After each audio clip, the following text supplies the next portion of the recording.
늦은 오후, 공장의 바쁜 하루가 마무리될 무렵이었다. 퇴근 시간이 가까워지자 친하게 지내던 은옥 아줌마가 내게 다가왔다. 그녀는 은은한 미소를 띠며 다가오더니 귓속말로 자기네 집에서 오늘 저녁 식사를 함께 하자고 했다. 평소에도 따뜻하게 챙겨주시던 분이었지만 이번에는 조금 특별해 보였다. 왜냐하면 날 집으로 초대했기 때문이었다. 그녀의 집은 공장 근처에 자리 잡고 있었고 그녀가 몰래 건네준 집 주소를 보고 찾아갔다. 어서 와요, 경태 씨.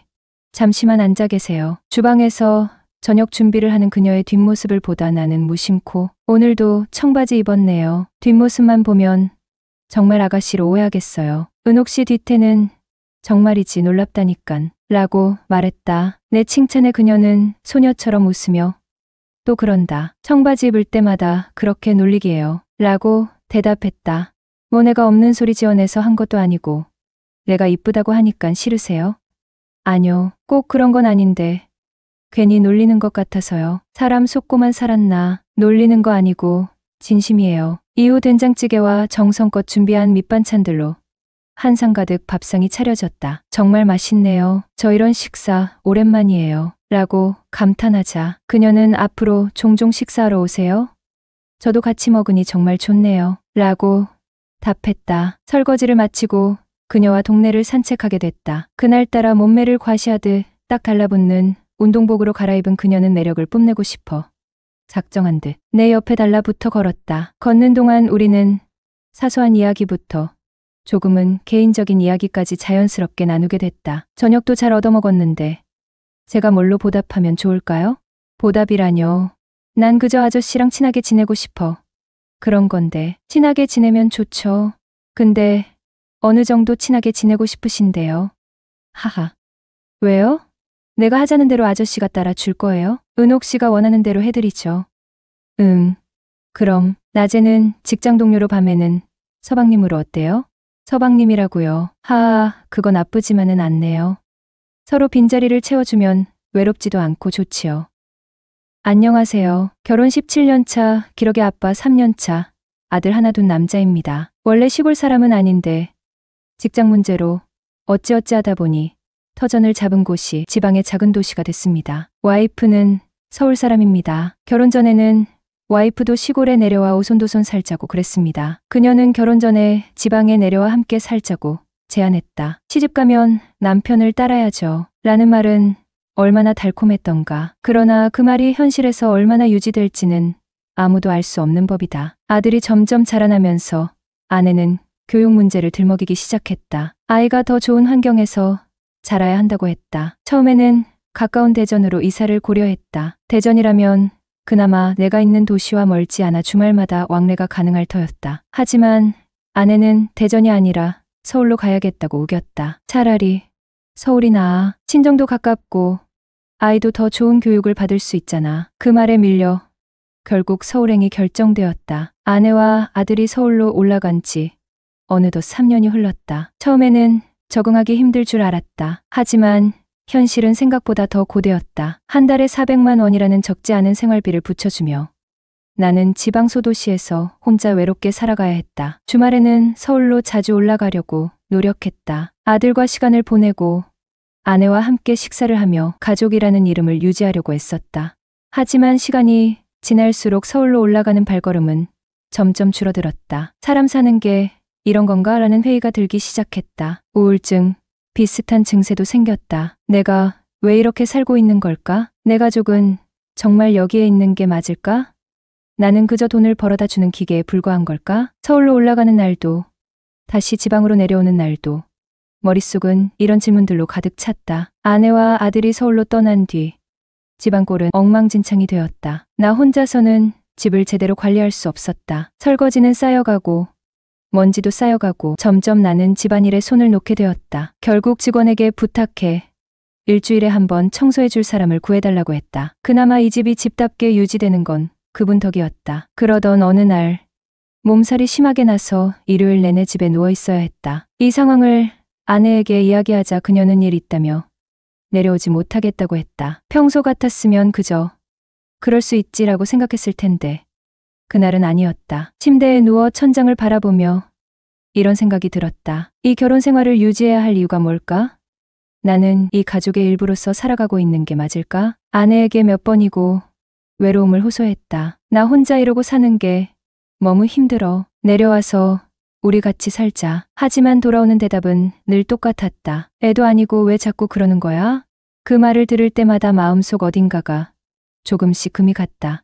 그러던 중 나는 명예퇴직을 하게 되었고 아내는 사회생활을 시작했다. 이제 내가 경제적인 역할을 맡을게. 당신은 좀 쉬어. 라는 아내의 말은 처음에는 위안이 되었다. 하지만 아내는 직장 동료들과 보내는 시간이 점점 많아졌다. 대학 동창 모임이 잦아졌고 그녀의 행동은 나를 의심하게 만들었다. 그리고 결국 모든 것이 밝혀졌다. 아내는 대학 동창과 바람이 났다. 이 사실을 알게 되었을 때 나는 이미 지쳐 있었다. 아내에게 화를 내고 싶지도 않았다. 그저 이제 끝났구나 라는 생각이 들었다. 그렇게 우리는 이혼했다. 아내와의 17년 결혼 생활은 그렇게 막을 내렸다. 우연히 지인의 소개로 고향 선배가 운영하는 중소기업을 알게 되었고 내 사정을 이야기하자 선배는 제안했다. 우리 공장에서 한번 일해보지 않겠나? 자동차 부품을 CNC 선반으로 가공하는 공장이었는데 직원들 대부분이 아주머니들이었다. 10kg에 육박하는 무거운 물건을 다뤄야 하는 일이 많아 내가 입사하고 나서야 비로소 일이 조금 수월해졌다. 내 역할은 단순히 관리직이 아니었다. 선배는 말했다. 관리직도 현장을 알아야 한다. 최소 1년은 직접 해보는 게 어때? 흔쾌히 수락한 나는 드릴링 머신, 직립 태핑 머신을 설치하고 아주머니들과 함께 작업을 시작했다. 그러던 중 내 뒤에서 함께 일하던 은옥 씨와 자연스레 친해졌다. 알고 보니 그녀도 혼자 살고 있었다. 그런 관계가 특별해지기 시작한 건 철야 근무 때문이었다. 어느 날 점심시간 격리 직원이 숨을 헐떡이며 다가왔다. 정태 아저씨, 사장님이 내일 오전까지 300개를 가공하래요. 완제품으로? 내가 되물었다. 그럼 반제품으로 납품하려고요. 경리의 눈이 가늘어졌다. 나이는 40을 훌쩍 넘었지만 아직 시집을 가지 않은 경리는 사실 사장님의 비밀스러운 관계라는 소문이 공장 전체에 퍼져 있었다. 그럼 은옥 아줌마도 같이 하란 말이야? 하고 물으며 내 뒤에서 일하는 옥순이란 이름을 가진 아줌마가 내 쪽을 쳐다보며 아저씨가 만지는 기계와 은옥 아줌마가 만지는 기계는 실과 바늘 아닌가요? 슬며시 내 뒤에서 일하던 은옥 씨를 보니 그녀는 마치 이게 왜 나에게 오는 건가 싶은 표정이었다. 나는 물었다. 은옥 씨도 같이 처리해야겠네요. 못하면 다른 분을 찾아봐야겠는데요. 공장에는 나를 포함해 남자는 3명뿐. 나머지 50명은 전부 아줌마들이었다. 은옥 씨는 난처한 듯 다른 아줌마들의 눈치를 살피며 고개를 숙였다. 그러자 옆에 있던 다른 아줌마가 장난스럽게 거들었다. 은옥 씨, 그냥 한다고 해. 오늘 정태 아저씨랑 밤 한번 새보자고. 그럼 할게요. 은옥 씨가 마침내 기어들어가는 목소리로 대답했다. 그녀의 얼굴은 불타오르는 듯 붉게 물들어 있었다. 낯선 남자와 함께 밤을 새야 한다는 사실이 부끄러웠던 모양이다. 철야가 시작되자 은옥 씨는 초반엔 어색해했지만 시간이 지나면서 점점 편안해 보였다. 작업이 끝날 무렵 그녀는 조용히 웃으며 말했다. 정태 씨, 생각보다 재밌네요. 이런 식으로 일하는 것도. 그날 밤이 지나고 나서 우리의 관계는 이전과는 사뭇 다른 느낌으로 발전해 갔다. 우연히 시작된 철야 작업이 이렇게 특별한 인연으로 이어질 줄은 몰랐다. 공장에서 함께 일한 지 반년이 넘었지만 그녀에 대해 아는 것이라곤 딸 둘을 키우며 어렵게 살고 있다는 정도였다. 나중에 알게 된 사실이지만 그녀의 과거는 생각보다 파란만장했다. 그녀의 남편은 원래 같은 공장에서 운전기사로 일했는데 다른 과부 아줌마와 눈이 맞아 바람이 났다. 이를 알게 된 그녀는 남편과 그 여자의 집으로 쳐들어가 소동을 피운 뒤 단호히 이혼 소송을 제기했다. 결과적으로 위자료로 20평짜리 빌라를 받아냈다. 그런데 아이러니하게도 남편과 그 과부 아줌마 역시 얼마 지나지 않아 함께 이혼당하고는 전라도로 야반 도주를 했다는 소문이 돌았다. 이 사실을 들은 어느 날 믹스커피를 타서 그녀에게 건넸다. 은옥 씨, 커피 한잔 하세요. 그녀는 고맙다는 듯 고개를 살짝 숙이며 커피를 받아들었다. 근데 이혼하셨다면서요? 네. 그녀는 쑥스러운 듯 미소를 지으며 고개를 숙였다. 조심스럽게 말을 꺼냈다. 그동안 고생 많으셨겠어요? 힘들어도 뭐 팔자려니 하고 살았죠. 그녀가 담담히 대답했다. 그녀가 무안해하지 않도록 조심스레 말했다. 저도 혼자인데요. 힘든 일 있으면 언제든지 말씀하세요. 서로 도우면서 살면 좋잖아요. 그녀는 고개를 갸웃하며 물었다. 아저씨는 혼자 살면 뭐가 제일 힘들어요? 나는 고개를 끄덕이며 대답했다. 남자 혼자 살면 당연히 끼니 해결하는 게 제일 어렵죠. 그리고 외로움이랄까? 그녀는 살짝 웃으며 말했다. 저는 첫 번째가 외로움이에요. 아, 은옥 씨도 남자 손길이 그리운 거구나. 그럼 제가 좀 도와드려요? 농담을 던지며 그녀를 살폈다. 그러자 그녀는 눈을 동그랗게 뜨고 아니, 그런 거 아니거든요. 그런데 다 늙은 아저씨를 어디다 쓰겠어요? 하며 웃어넘겼다. 나는 장난스러운 표정으로 대꾸했다. 어디다 쓰다니요. 저 이래봐도 한창이에요. 아니, 은옥 씨 순진한 줄 알았더니 은근 무섭네요. 우리는 그렇게 티격태격하며 자연스럽게 농담을 주고받는 사이로 가까워지고 있었다.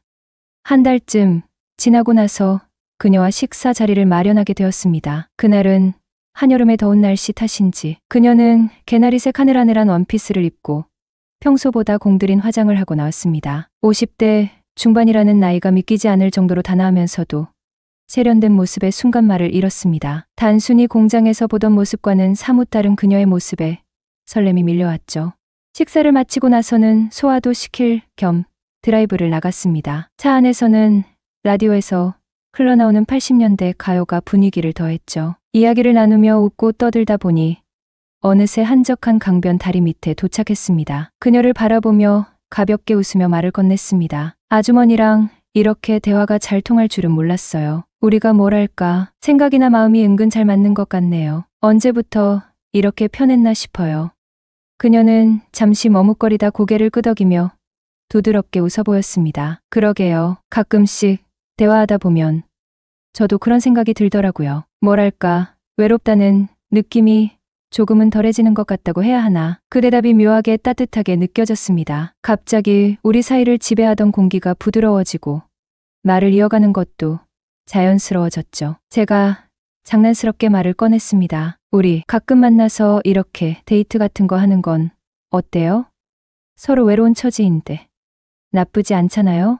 그녀는 눈을 동그랗게 뜨며 웃음을 터뜨렸습니다. 호호. 그거 좋네요. 오늘처럼요. 부담 없이 그냥 편하게요. 네. 맞아요. 우리 나이에 이것저것 따지고 재다가 피곤해지기만 하는 거. 안 그래요? 그렇죠. 젊은 사람들은 조건 따지지만 우리 나이쯤 되면 잘 맞는지가 더 중요하지 않을까요? 그녀는 말끝을 흐리며 저를 살짝 바라봤습니다. 제가 의미심장한 미소를 지으며 물었습니다. 뭐가 잘 맞아야 되는데요? 그녀는 잠시 시선을 피하더니 부끄럽다는 듯 볼이 발그레해졌습니다. 뭐긴 뭐겠어요. 우리 나이에 마음만 맞아서 되겠어요? 결국은 서로 외로움을 달래줄 사람이 필요한 거잖아요. 하긴 맞는 말이네요. 그런데 아주머니 그렇게 부끄러워하시면서 할 말은 다 하시네요. 저도 아저씨랑 얘기하다 보니까 솔직해지는 것 같네요. 분위기가 한층 더 편안해지자 제가 장난스러운 말투로 살짝 도발했습니다. 그럼 언제 한번 맞춰볼까요? 우리가 얼마나 잘 맞는지. 그녀는 부끄러워하면서도 입꼬리를 올렸습니다. 글쎄요. 그게 뭐 그렇게 간단히 알 수 있는 건가요? 간단히 알 순 없겠죠. 그런데 오늘부터는 시작할 수 있잖아요. 오늘처럼 조금씩. 좋아요. 천천히 알아가 봐요. 어차피 시간은 많으니까요. 저는 머뭇거리다가 한마디를 덧붙였습니다. 저는 요즘 집밥을 먹어본 지 오래돼서 구수한 된장찌개가 너무 먹고 싶더라고요. 그녀는 잠시 고민하더니 웃으며 대답했습니다. 밥 한 끼 대접하고 싶긴 한데 우리 집은 애들 때문에 좀. 그 순간 저는 살짝 용기를 내어 말을 던졌습니다. 그럼 저희 집으로 가면 되죠. 거긴 애들도 없고 방해받을 일도 없잖아요. 제 말을 듣고 그녀는 잠시 생각하더니 쿨하게 대답했습니다. 좋아요. 그럼 그렇게 해요. 이렇게 우리는 예상치 못하게 제 집으로 향하게 되었습니다. 그녀의 대답이 워낙 쿨해서 순간 당황했지만 한편으로는 설렘이 가득했습니다. 집에 도착하자마자 그녀는 자연스럽게 부엌으로 향해 냉장고를 열어보고는 재료는 충분하네요. 된장찌개 끓이기에 딱 좋아요라고 말하며 웃었습니다. 그녀가 된장찌개를 준비하는 동안 저는 거실에 앉아 그녀의 뒷모습을 바라보았습니다. 왠지 모르게 이 순간이 너무도 따뜻하고 평화롭게 느껴졌습니다. 그날 저녁, 그녀가 끓인 구수한 된장찌개를 함께 먹으며 우리는 그동안 하지 못했던 더 깊은 이야기를 나누었습니다. 그녀는 자신의 지난 결혼 생활, 남편과의 이혼, 그리고 홀로서기의 어려움에 대해 털어놓았고 저는 제 외로움과 혼자의 삶에 대해 솔직하게 이야기했습니다. 대화는 끊임없이 이어졌고 우리는 서로의 삶을 이해하며 점점 더 가까워졌습니다. 그날 이후 우리는 자주 만나 시간을 보냈고 자연스럽게 연애를 시작하게 되었습니다. 1년이라는 시간이 눈 깜짝할 새에 흘렀습니다. 서로를 이해하고 의지하며 함께 걸어온 날들 속에서 우리는 점점 더 하나가 되어갔습니다. 그러던 어느 날 그녀의 첫째 딸 민주가 저를 만나러 왔습니다. 문을 열고 들어온 그녀는 밝게 웃으며 저를 향해 정중히 인사했습니다. 안녕하세요. 어머니한테 얘기 많이 들었어요. 제가 이렇게 직접 찾아뵙는 건 처음이네요. 민주는 밝고 단아한 모습으로 마치 오래전부터 알고 지낸 사람처럼 친근하게 다가왔습니다. 그런데 그녀의 방문 목적을 듣는 순간 가슴이 울컥하며 먹먹해졌습니다. 사실 내년 봄 제가 결혼을 하게 됐어요. 곧 상견례가 있는데 혹시 아빠로서 그 자리에 나와 주실 수 있을까요? 그 말이 끝나자마자 방 안이 잠시 조용해졌습니다. 저는 무슨 말을 해야 할지 몰라 한동안 그녀의 얼굴만 멍하니 바라봤습니다. 감격스러움이 가슴 속에서 파도처럼 밀려왔어요. 그동안 그저 그녀와 잘 지내는 것만으로도 충분하다고 생각했는데 그녀의 딸이 이렇게 나를 가족으로 받아들이고 더 나아가 아빠라는 역할을 부탁하다니 상상도 하지 못했던 일이었거든요. 눈앞에 선 민주가 갑자기 어른스러워 보였습니다. 그녀의 간절한 눈빛에서 어머니에 대한 깊은 사랑과 저를 향한 믿음이 전해졌습니다. 한참을 뜸을 들이다가 저는 차분히 대답했습니다. 민주야, 내가 괜찮다면 내가 그 자리에 꼭 나가줄게. 그리고 내 결혼식 날도 함께 들어가 주고 싶다. 너의 새로운 출발을 응원하고 싶거든. 그 말을 듣자 그녀는 환하게 웃으며 고개를 끄덕였습니다. 정말 고마워요. 그 이후로 저는 그녀의 딸들과 조금씩 더 가까워지며 작은 가족의 일원으로 자리 잡아갔습니다. 특별히 많은 것을 해주지 않아도 그들은 진심으로 저를 대했고 저는 그 따뜻함에 보답하고 싶었습니다. 요즘 제 삶은 예전보다 훨씬 단순하지만 훨씬 행복합니다. 경제적으로 풍족하지는 않지만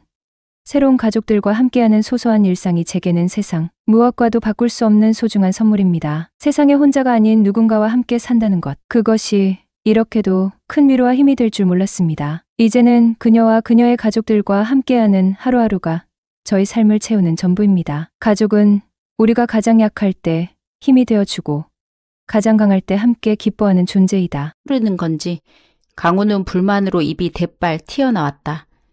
오늘 아버지가 재혼할 사람을 소개시켜주는 자리에 나오기 싫었지만 아직은 미성년자이고 아빠의 경제력이 필요한 나이이니 어떡하겠는가. 강우는 고1로 한창 공부가 아니더라도 사춘기로 불안정하고 스트레스가 가득한 시기이다. 그러나 아버지는 강훈의 상태에는 별 관심이 없다. 그동안 강압적인 아버지 밑에서 엄마도 강훈도 숨죽이며 살아왔다. 엄마는 돌아가시기 전에 평소에도 우울증이 좀 있었는데 아무래도 아버지의 영향이 크겠지. 강훈도 아버지 앞에서는 찍소리도 못하고 지내고 있는데 어서 20살이 되고 대학교를 가면서부터 기숙사를 들어가 독립을 하겠다고 마음 먹고 있다. 대학교도 웬만한 데가 아니라 이름만 들어도 알아주는 데를 가야 아버지가 지원을 해줄 거라 생각하기에 강우는 지금 이런저런 것 잡생각하지 않고 남은 3년 고등학교 생활은 오로지 공부밖에 없다. 다시 한번 마음을 다잡고 있다. 친구들이 오늘은 땡땡이 한번 치자. 오늘 점심은 급식 말고 학교답 넘어 짜장면 먹고 오자. 여러 유혹들이 많지만 강우는 일절 응하지 않고 있어 친구들에게 독한 놈이라는 소리를 듣는다.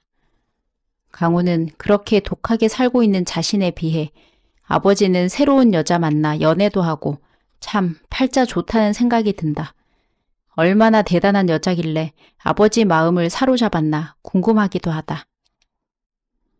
약속 장소에 도착해 건물 제일 위층에 위치한 한정식 집을 가려고 기다리고 있다가 엘리베이터 문이 열리고 올라타려고 하는데 웬 젊은 여자가 진한 향수 냄새를 풍기며 옆에 선다. 엄청난 미인으로 곁눈질로 대충 훑어봐도 탄탄하고 건강하다는 게 확 느껴지는 여자다. 데이트하러 왔나? 아무 남자나 만날 것 같지 않은 여자임은 분명하다. 같이 엘리베이터를 타고 6층으로 올라가는 짧은 순간에도 여자를 몇 번이나 힐끔거리다 순간 여자랑 눈이 마주쳤다. 여자도 6층으로 가나 보다. 여자는 강훈과 눈이 마주치자 살짝 웃어준다. 멋쩍어진 강훈은 모른 척 얼른 고개를 돌렸지만 심장이 빨리 뛰고 크게 요동친다. 문이 열리자 얼른 내려 아버지를 찾았다. 창가 쪽에서 자리를 잡고 있던 아버지는 강훈을 보고 손을 든다. 강훈이 다가가자 아버지는 찾기 어렵지 않았지? 부드러운 목소리로 묻는다. 웬일이야? 나한테 이런 목소리로? 의아했던 강훈은 아버지의 눈길이 자신의 뒤로 가 있는 걸 보고 뒤를 돌아보니 같이 엘리베이터를 탔던 그 여자가 웃으며 아버지 옆으로 가서 선다. 둘이 같이 오네? 인사해라. 새어머니 되실 분이다. 우리 아들 지강훈. 단도직입적으로 아버지는 두 사람을 짧게 소개한다. 강훈이 엉거주춤 고개를 숙여 인사를 하고는 자리에 앉으려고 하는데 반가워. 난 한혜진이라고 해. 여자가 먼저 손을 내밀며 악수를 청한다. 자신만만한 태도이다. 아버지는 당당한 신세대 여성을 택하셨나 보다. 수동적이고 아버지의 눈치를 보던 엄마와는 성격이 정반대인 것 같다. 여자는 자연스럽게 아버지 옆에 앉아 맞은편에는 강훈 혼자 앉게 되었다. 비어있는 옆자리 의자에는 무거운 가방을 탁소리 나게 내려놓았다. 아버지와 집으로 돌아오는 차 안은 정적만 흐른다. 조수석에 앉아있는 강훈은 이렇게 어색할 줄 알았으면 문제집이나 책 살 게 있다고 서점 가야 한다고 하고 혼자 집에 갈 걸 후회를 했다. 그 자리에서 무슨 말이 오고 갔는지, 무얼 먹었는지 생각도 나지 않는다. 둘이 어떻게 만났는지, 그 여자가 뭐 하는 여자인지 남의 연애사에 흥미가 있지도 않고 물어보고 싶지도 않다. 그저 결혼식은 여자가 초혼이라 호텔에서 성대하게 치를 예정이며 날짜는 한 달 뒤 셋째 토요일이라는 것 정도로 일방적인 통보만 받았다. 그리고 그 여자의 얼어붙은 분위기를 풀기 위한 노력의 일환으로 강훈의 학교 생활은 어떤지, 친구들과 뭐하고 노냐 등을 물어보는데 우리 아버지도 관심 없는 걸 물어봐 주니 황송할 따름이었다. 대충 잘 지낸다며 둘러댔다. 필요한 게 있음 편하게 얘기해줬으면 좋겠다는 혜진의 말에 알겠다고 고개를 주걱거렸다. 말이 쉽지. 학교에서 자습하고 밤늦게나 집에 들어가야겠다. 그렇다고 혜진이 싫은 건 아니다. 새엄마라는 관계가 마음에 안 드는 거지. 솔직히 강훈은 혜진에게 첫눈에 반했다. 그래서 더 피하고 싶은 것이다. 그 뒤로는 결혼식까지는 혜진과 강훈은 만날 일이 없었다. 강훈도 혜진이 눈앞에 보이지 않는 이상 따로 생각나거나 하지 않아 별 신경도 쓰이지 않았다. 문제는 결혼을 하고 본격적으로 셋이서 지내게 되면서부터다. 강훈은 매일 아침 저녁으로 부딪히는 혜진을 보며 주체할 수 없는 마음의 동요를 느꼈다. 꿈에서까지 혜진이 나타나 강훈과 오붓한 시간을 보내니 깨고 나서 실물을 보면 어찌할 바를 몰랐다. 그래서 마주치지 않으려 얼른 학교로 향했다. 그런 강훈의 사정을 아는지 모르는지 혜진은 남편을 붙잡고 강훈과 어떻게 하면 좀 더 가까워질 수 있을까? 고민이라며 털어놓았다. 남편은 시간이 지나면 괜찮아지겠지. 한창 공부에 시달릴 때라 예민해서 그런 걸 테니 별 신경 쓰지 마. 하고 만다.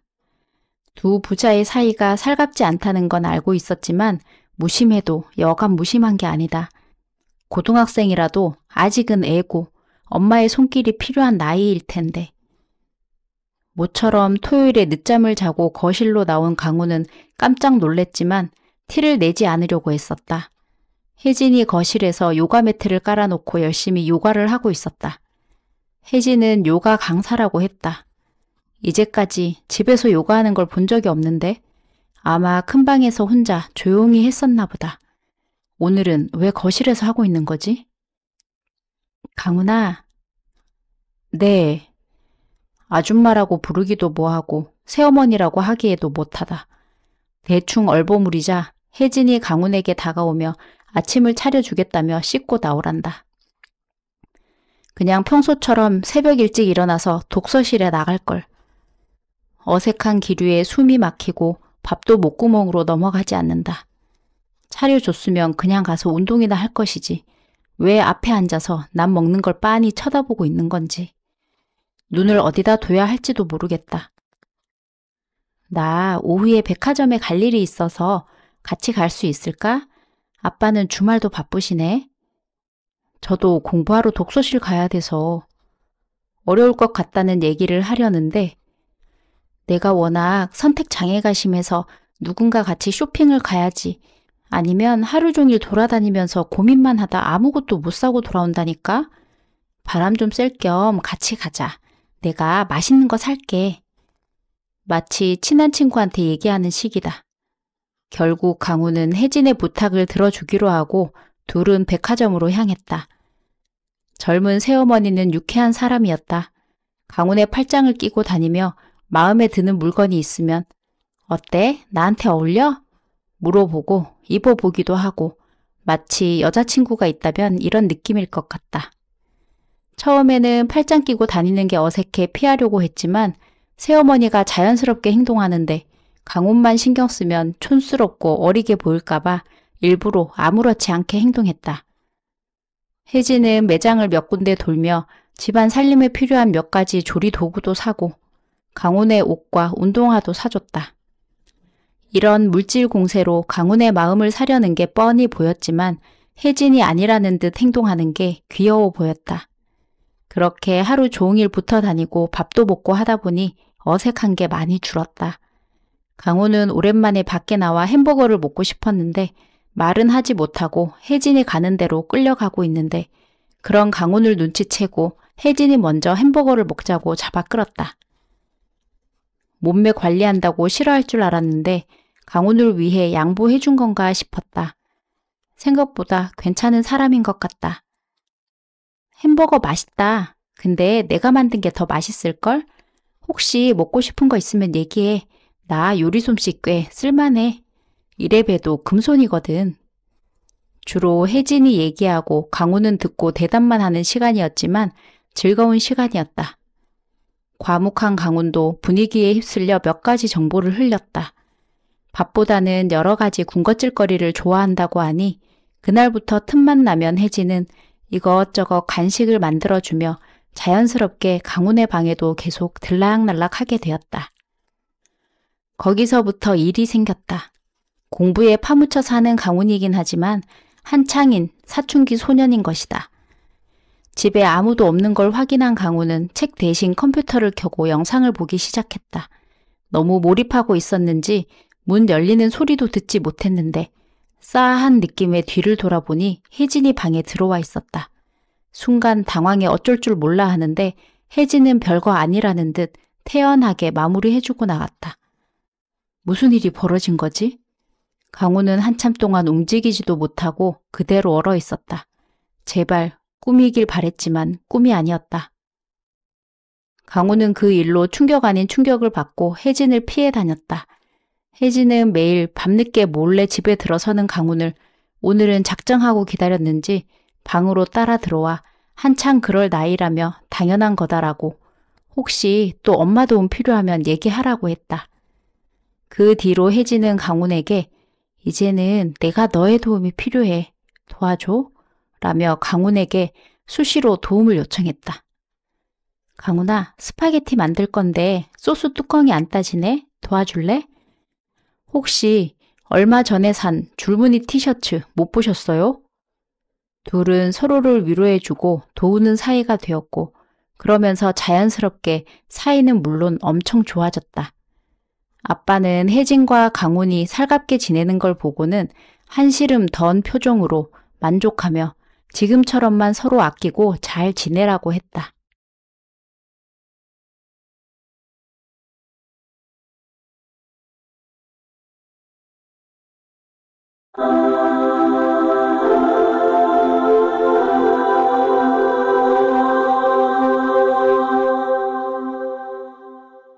오늘의 사연 시작합니다. 안녕하세요. 요즘에는 휴대폰을 통해서 랜덤으로 이성과 채팅을 하거나 소개팅을 하는 일이 많다고 합니다. 이것으로 행복한 연애에 성공하는 경우도 많지만 아예 모르는 사람들과 이어지기에 많은 문제도 생긴다고 하는데요. 오늘은 랜덤 채팅으로 연애를 했던 한 여성분의 사연을 가져왔습니다. 안녕하세요. 20대 중반의 직장을 다니고 있는 여성입니다. 저는 지금 취업으로 인해 고향이 아닌 타지에 홀로 생활하고 있습니다. 가족이나 친구도 없는 곳에 와서 지낸 지 6개월. 슬슬 외롭고 혼자인 시간이 무기력해졌습니다. 사람도 만나고 바깥 공기도 쐬고 그래야 저 스스로 꾸미기도 하고 관리를 할 텐데 점점 회사와 집만 반복하니 언제 꾸미고 나갔나 싶더라고요. 점점 사람이 나태해지고 집에서 쉬는데도 피곤하고 너무 집에만 있으니 저 스스로가 한심했고 제 젊은 나이가 아까웠습니다. 남자친구라도 있었으면 연애라도 할 텐데 연애는 이미 1년 이상 쉬고 있는 상태였죠. 하지만 다들 아시다시피 대학교 이후 사회생활을 시작하고 나면 새로운 인연을 맺기가 쉽지 않고 그럴 기회도 없더라고요. 단순히 이성이 아니라 친구나 지인을 만드는 과정 자체가 쉽지 않았습니다. 어느 날 평소와 다를 거 없이 주말에 저는 집에서 뒹굴뒹굴하며 시간을 보내다 랜덤 채팅 어플 광고를 보게 되었고 호기심이 생겼습니다. 솔직히 거기에서 진지하게 누굴 만날 수 있을 거란 기대는 해본 적도 없고 그냥 심심해서 설치하고 가입했습니다. 이런 게 처음이었던 전 너무 신기했어요. 대충 듣기로 남자밖에 없어서 여자는 인기가 많다더니 정말이었습니다. 정말 제가 여자라는 이유 하나만으로 매칭과 채팅이 정말 많이 이루어졌어요. 물론 그중 이상한 사람들도 있었지만 정말 멀쩡해 보이는 사람도 많아서 놀랐습니다. 어차피 심심했던 찰나 재미로 시작했기에 몇 명과 시답잖은 이야기를 주고받기 시작했죠. 그중 눈에 들어오는 한 명이 있었습니다. 사진상으로 나름 외모도 괜찮았고 강아지를 키우고 동물을 좋아하는 모습은 그를 더욱 선한 남자로 보여지게 해줬죠. 특히 채팅이지만 말투나 기본적인 대화에 있어서 예의가 갖춰진 사람이란 게 느껴졌어요.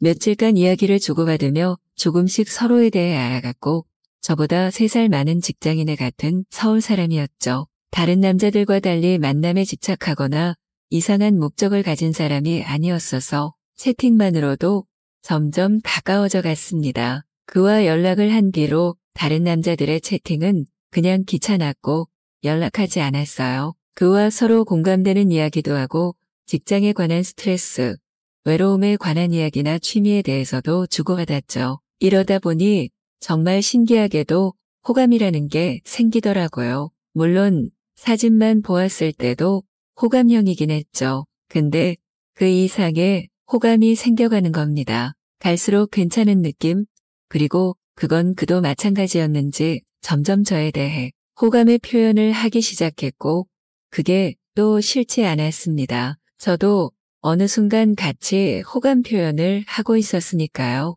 그렇게 연락을 주고받기 시작한 지 약 한 달이 다 되어갈 무렵 우리는 채팅만 한 사이에서 연인이 되었습니다. 서로 얼굴 한번 직접 본 적 없는 상태로 말이죠. 참 웃기고 안 믿기는 이야기일 수 있어요. 어떻게 사람을 만나본 적도 없이 사귀는지 어떤 사람일 줄 알고 말이에요. 제가 스스로 생각하기에도 이상하긴 했습니다. 어떤 사람일까 떨리고 기대도 되지만 한편으론 제가 상상한 사람이 아니면 어떡하나 불안하기도 했어요. 고작 사진과 채팅 대화만으로 사귀었으니 당연한 일이겠지만 제 마음은 이미 채팅 속 그를 좋아하고 있었어요. 매일 그의 연락이 기다려지고 그와 주고받는 채팅이 너무 즐거워 휴대폰만 붙잡고 있을 정도로요. 이게 사랑이 아니면 뭘까 싶을 정도로 몰두했던 것 같습니다. 회사 동료도 미묘하게 밝아진 제 모습을 눈치챌 정도로 그와 연락한 이후 제 모습은 달라졌습니다. 그렇게 채팅으로만 연애를 시작한 우리, 평범한 시작은 아니었지만 만나서도 서로가 그대로 사랑한다면 문제 없을 거라 생각했어요. 연인이 되고 나서 슬슬 이제 만남을 가져야겠다 싶어서 언제 만날까 이야기를 해봤습니다. 마침 기다렸다는 듯이 그 역시도 언제 어디서 보는 것이 좋을지 저에게 물어봤고 우리는 돌아오는 주말에 카페에서 보기로 했습니다. 그렇게 주말이 되기만을 기다리며 평일을 보내고 있던 와중 그가 갑자기 주말에 보기가 어려울 것 같다고 미안하다며 연락이 왔습니다. 왜인지 물어보니 주말에 친구들 모임이 있는데 까먹었다며 가야 한다고 하더라고요. 아쉽지만 그러려니 하고 알겠다 했죠. 평일에는 그가 워낙 바빠 다음 주말을 다시 기다렸어요. 그렇게 또 채팅만 이어진 연애가 지속되었습니다. 그렇게 다시 다음 주말이 코앞으로 다가온 금요일이 되었고 그와 만남을 위해 무슨 옷을 입을지 미리 정하기까지 했어요. 근데 또 그에게서 이번 주말도 보기 어려울 것 같다는 연락이 왔습니다. 이번에는 주말에도 출근을 해야 한다더군요. 아니 하루를 남기고 갑자기 출근이라니 솔직히 약속이 또 깨지는 것 같아 기분이 나쁘고 정말 출근이 맞나 싶었습니다. 그래서 저는 그럼 몇 시에 퇴근해? 일요일에도 출근해? 일요일에 볼까? 라고 물었어요. 그러자 그는 주말 이틀 내내 늦은 시간까지 일을 해야 한다며 또 다음 주로 미뤘습니다. 저번엔 친구들 모임이더니 이번엔 회사 일. 그에게 뭐라고 따지기도 그렇더라고요. 어느새 그와 랜덤 채팅을 주고받은 지 2달이 다 되어가고 있었고 사귄 지는 3주가 되어가는데 여전히 만남을 가지지 못했습니다. 슬슬 그에 대한 호기심과 상상력이 걱정이 되어갔고 홀로 타지 생활하고 만나는 사람 없는 일상이 달라지지 않아 다시금 외로움이 올라오려 했어요. 그렇게 또 다음 주말을 기다리다 보니 또 금요일이 다가왔어요. 이번에도 또 못 볼 거란 연락이 오면 어쩌지라는 불안감이 있었지만 다행스럽게도 그런 기색 없이 드디어 내일 본다는 대화를 주고받으며 잠에 들었습니다. 드디어 다가온 그와의 첫 만남 날 준비 시간을 꽤 넉넉하게 잡기 위해 일찍 일어났고 기분 좋게 씻고 준비했죠. 그도 늦지 않게 일어난 듯해 보였고 안심이 되었어요. 그렇게 약속 장소에 출발했는데 어째서인지 그에게서 출발했다는 연락이 없었습니다. 설마 하는 불안도 있었지만 아닐 거라 생각했고 먼저 약속 장소에 도착했습니다. 그런데 여전히 그에게선 연락이 오지 않았어요. 그렇게 혼자 카페에서 30분을 넘게 기다렸지만 오기는커녕 주고받던 연락조차 답이 없었습니다. 거의 1시간을 기다리고 나서야 저는 화가 난 상태로 집으로 돌아왔고 집에 돌아오고 나서도 그에게선 연락이 오지 않았어요. 왜 연락이 없는지, 약속은 왜 안 지켰는지 등등 뭐 하는 거냐며 따지듯 물었지만 답은 역시 없었습니다. 그때서야 저는 그냥 애초 볼 마음이 없었구나. 그래서 매번 미루다가 잠수 탄 거지 싶더라고요. 한 번도 본 적 없이 사람을 마음으로 처음 좋아해봤기에 솔직히 배신감도 크고 충격도 큽니다. 그러면서도 한편으로는 급한 사정이 있었다며 연락이 오지 않을까 하는 기대감도 버리지 못해요. 그날 이후 벌써 며칠이 지났지만 아직 그에게선 연락이 없습니다. 정말 혹시라도 그에게 답장이 온다면 저는 한 번 더 그를 믿어봐야 할까요? 저는 대체 그동안 누구와 연애를 한 거고 연애를 한 게 맞긴 할까요? 혼란스럽습니다.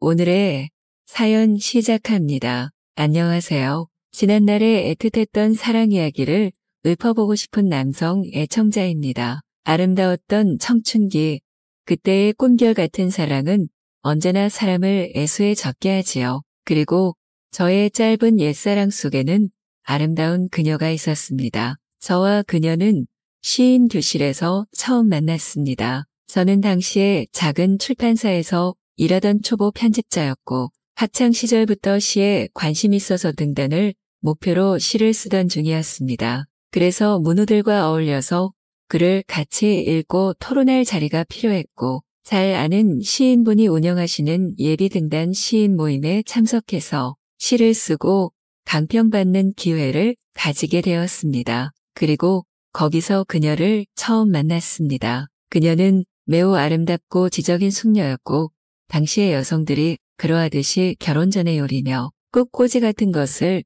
배우러 다니다가 이 수업도 겸해서 듣고 있었습니다. 그녀는 꽤 부유한 가정에서 자랐기에 별달리 취직을 하지 않고 집에서 소일하며 신부 수업을 받고 있다 들었는데 나중에 알고 보니 집안이 엄청 부자여서 깜짝 놀랐습니다. 더구나 부모님이 예술의 조예가 깊으시고 그녀 역시 문학을 전공한 사람이었기에 자신이 학창 시절 내내 글을 써온 경험을 바탕으로 그 모임에 자연스레 참석했던 것입니다. 저와 그녀는 자기소개를 하던 첫 시간에 그런 공통점을 알게 되었고 제가 몸담고 있는 출판사에서 매달 발행하는 잡지를 그녀가 아주 유익하게 읽고 있다고 해서 더 친해지는 계기가 되었습니다. 그녀는 조용조용하고 무엇이건 섬세하고 자연스러웠으며 화사하고 온화한 분위기를 가진 사람이었습니다. 보라색 부화종 향수를 뿌리고 다니며 그 아련한 향이 저의 가슴에 스며들게 만든 여인이었고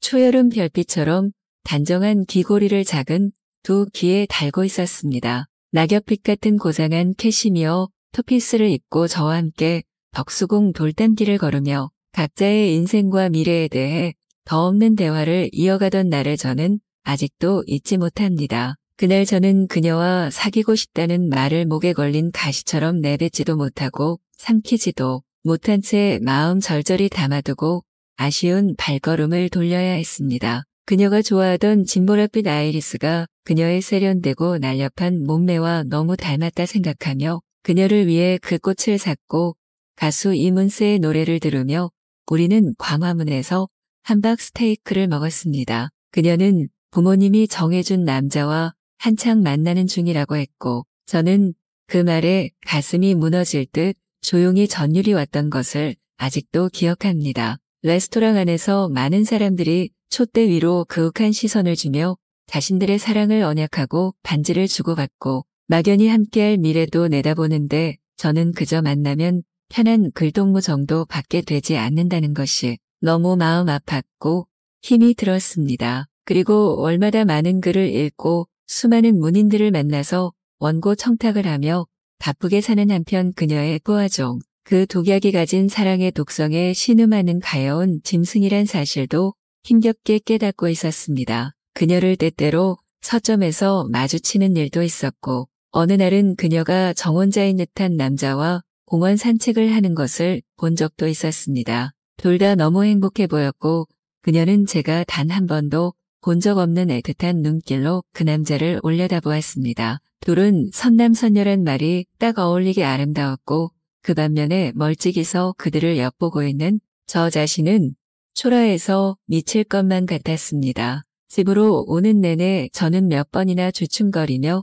쓰러질 것 같은 현기증을 느꼈습니다. 사랑 때문에 알아눕던 여자, 남자들을 이해를 못했는데 20대 말에 그렇게 아픈 열병으로 제게 사랑이 찾아왔던 것입니다. 그녀와 나누던 끝없고 두런두런한 대화들, 그녀가 신기하다며 들여다보던 길거리 세장 안의 앵무새들, 바람에 스치며 날리던 그녀의 화사한 머릿결, 저는 그 모든 아름다운 것들이 아픈 화살이 되어 제 심장을 쏘아대는 것을 어쩔 수 없이 맞을 수밖에 없었습니다. 무엇을 해야 할까를 종잡을 수 없어서 그 무렵에는 혼자서 여행도 많이 갔습니다. 그녀가 이야기하던 바닷가의 아침 풍경을 보려고 그 시간에 힘들게 그리로 갔고 그녀가 고층 호텔에서 가족과 조식을 먹으며 보았을 바다에 반짝이는 물결이 왜 그리도 저의 눈물 같을까 생각했습니다. 그녀 옆에 그 남자는 근사했고 분명히 그녀와 비슷한 집안에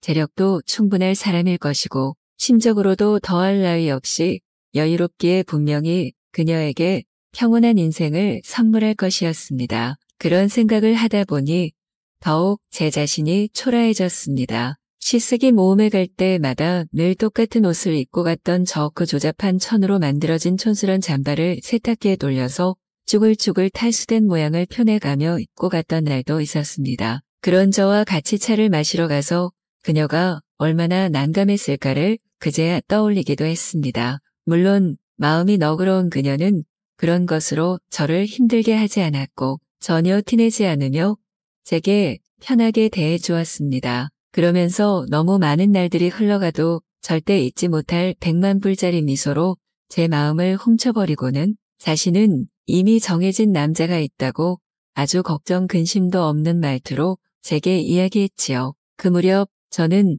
다 말린 빨래를 개다가 저의 초라한 옷을 볼 때면 문득 그녀 곁에 그 남자를 떠올렸습니다. 하지만 제가 초라한 박봉으로 그런 비싼 양복이 가당키나 할 것이며 그녀와 함박 스테이크 하나 먹는 것에도 몇 번이라 마음을 고쳐 먹었는데 그 남자처럼 근사한 인생을 그녀에게 원 없이 선사할 수 없을 건 뻔했지요. 그리고 제가 능력도 안 되면서 남을 따라하는 것 자체가 웃음거리밖에 안 된다는 생각이 들었습니다. 그러니 모든 것을 다 내려놓으면 원래의 제 일상으로 돌아가리라는 생각이 들었습니다. 3일을 앓으며 먹은 것을 계속 토하고 헬쓱해진 저는 거울 앞에 섰습니다. 그리고 다시는 그녀를 떠올리지 않으리라 다짐하고는 출근 준비를 했습니다. 이후로 시쓰기 모임에 나가지 않았고 그녀의 소식도 모르고 지냈습니다. 핸드폰이 나오기 전이다 보니 그녀가 제게 연락할 방도는 집 전화밖에 없었지만 저는 그녀에게 번호를 알려준 기억이 없었습니다. 이제 모든 것이 원래로 돌아갔다며 안심하고 저는 일에 집중했습니다. 그리고 몇 달이 흘렀을 때 그녀가 출판사로 저를 찾는 전화를 걸어왔습니다. 그녀는 시인으로 등단했다고 했고 저는 축하한다고 이야기했습니다. 제가 혼자서 그녀를 앓고 힘들어했던 것을 그녀가 영원히 몰라줬으면 싶었습니다. 그런데 마지막 인사에서 그녀가 뭔가 의미심장한 말을 했습니다. 아프신 것 같아서 마음이 쓰였지만 분명히 잘 이겨내고 완쾌하시리라 믿었고 이제 다 나으신 것 같아서 너무 다행이라고 하더군요. 그게 그저 시쓰기 모임에 결석했던 저에 대한 인사일 뿐이었던 것일까요? 저는 결코 그것만은 아니라고 믿고 싶습니다. 최소한 그녀 역시도 저의 아픈 사랑을 멀리서나마 지켜보고 있었다면 그다지 외롭지 않은 잠깐의 사랑이 아니었을까 하는 생각이 들었습니다. 물론 그 이상으로 깊게 생각지는 않았습니다. 그럴수록 아픔만 커질 뿐이죠. 그리고 30여 년이 흐른 지금 더는 그 사랑이 아프지 않고 추억만 남아 있습니다.